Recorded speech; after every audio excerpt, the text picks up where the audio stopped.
फिर आया साल 1893।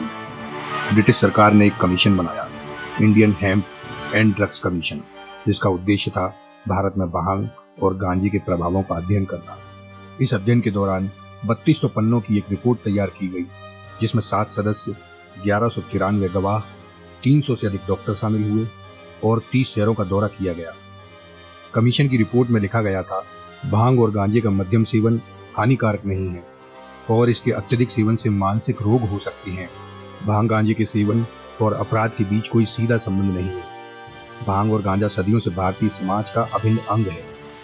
रिपोर्ट में लिखा था, हम इस निष्कर्ष पर पहुंचे हैं कि भांग और गांजे के मध्यम सेवन से कोई महत्वपूर्ण शारीरिक, मानसिक और नैतिक नुकसान नहीं होता।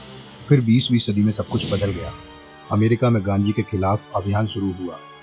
उस समय हैरी आउंसलिंगर अमेरिका की फेडरल ब्यूरो ऑफ नारकोटिक्स के प्रमुख थे। उन्होंने गांजे के खिलाफ जंग छेड़ दी।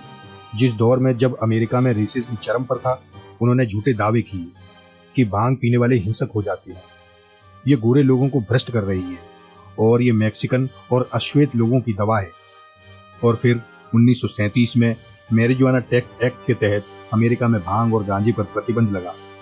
उसके बाद 1961 में संयुक्त राष्ट्र के सिंगल कन्वेंशन और नारकोटिक्स ड्रग्स में भांग और गांजे को अवैध घोषित कर दिया गया।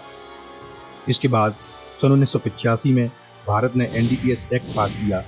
इस एक्ट के तहत गांजे को रेगुलेटेड इल्लीगल सब्सटेंस की लिस्ट में डाला गया।